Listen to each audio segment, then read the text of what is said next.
Bien, continuamos con interfaces de almacenamiento.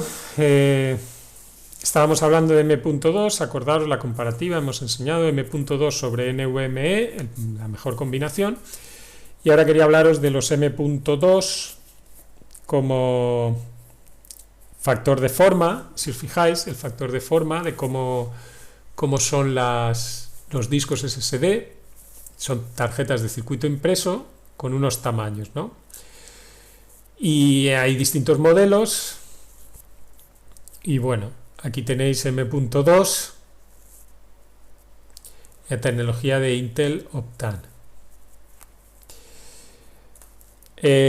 Aquí tenemos discos diferentes formatos según sean externos e internos. Esta tarjeta que ya hemos visto en un vídeo anterior, PCI Express por 4 NVMe. Este es un disco externo SSD, un disco externo SSD con protocolo NVMe, y aquí un disco externo también en SATA con este es un interno en SATA a 2,5 pulgadas y va con su bus SATA, ¿no?, de conexión. Este sería el SATA. Y luego un M.2 que estamos viendo el factor de forma. Esto es la forma, digamos. Un externo en... realmente no es un externo, es un... este es externo, perdón. Este sería un externo en 2,5 pulgadas, que es la diagonal, y este podría ser un externo también un interno. Este sería un interno puesto que va conectado en SATA. Este externo, por ejemplo, si vamos a ver cómo se conecta, aquí os enseño los externos. Normalmente los discos externos, pues ya sabéis que utiliza USB. Para un disco externo SSD que utilice el protocolo NVMe, se está utilizando USB-C, puertos USB-C, con generación USB 3.1. Aquí tenéis un ejemplo que llega hasta 10 gigabits por segundo, por aprovechar un poco más el protocolo y la tecnología. Y luego Thunderbolt 3, que soporta 40 gigabits por segundo en externo, ¿no? Entonces es preferible utilizar Thunderbolt, pero bueno, para eso necesitaríamos... Normalmente las placas no vienen con soporte para Thunderbolt, el más propio del mundo Apple, y habría que comprar alguna PCI, una tarjeta de expansión, PCI Express con esos puertos para conseguir externamente poder aprovechar discos externos con estas velocidades, 40 gigabits por segundo. Aquí también tenéis los mejores, dice, discos SSD de 2019. Bueno, pues ahí hace una comparativa. El Samsung se conecta por un USB tipo C.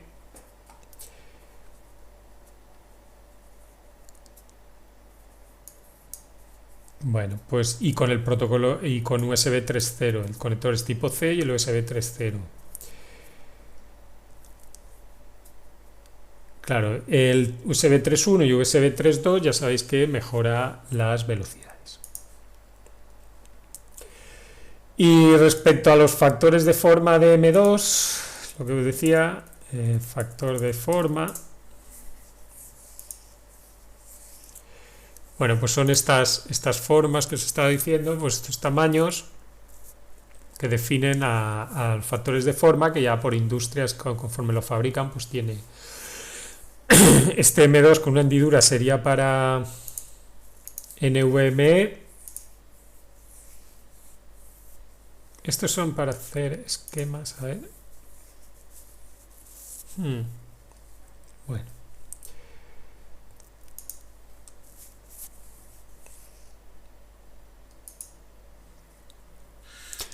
Tenéis un Samsung 500 gigabytes.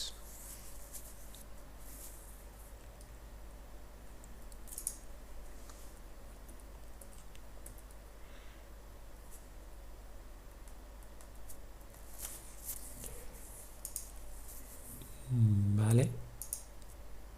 Este es, mirad, con interfaz NVMe, lleva solo una hendidura. Eso es lo más normal. Fijaros, esto es con PCI Express, otra tarjeta.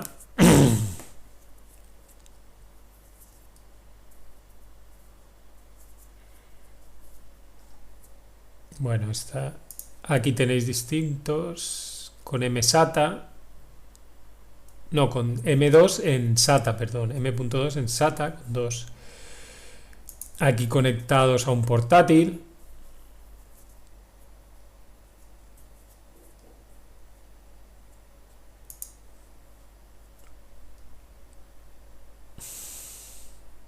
Bueno, aquí está entrado a PCBox.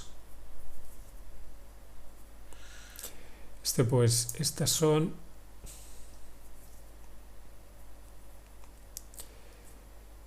interfaz SATA, eso es lo que quería ver, fijaros, pues bueno, ahí tenéis imágenes,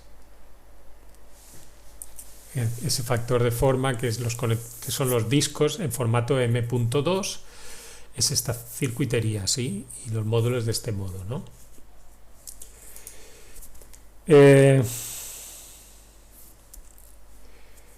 Continuamos.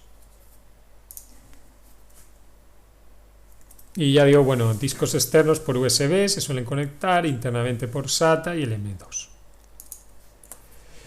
Y para resumir, a la hora de elegir un disco SSD, pues hay que tener en cuenta, por un lado, el tamaño en bytes que queramos, por otro, el precio que estemos dispuestos a pagar.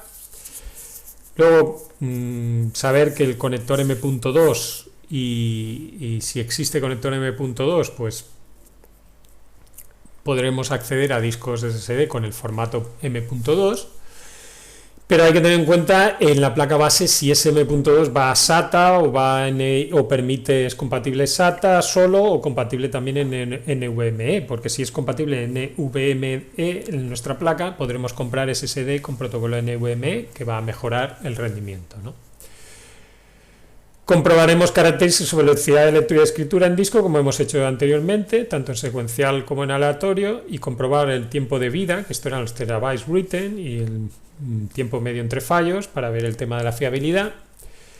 Y también es interesante ver el chip controlador que lleva en la placa de circuito, es decir, ver el SSD y ver qué chip lleva qué controlador, porque si buscamos sus características por internet y opiniones, pues nos dan unos rendimientos que mejoran latencias y características que son más avanzadas, ¿no? Y luego las comparativas, como os he enseñado antes, esos gráficos de velocidades que podréis encontrar en la web benchmark de distintos discos SSD.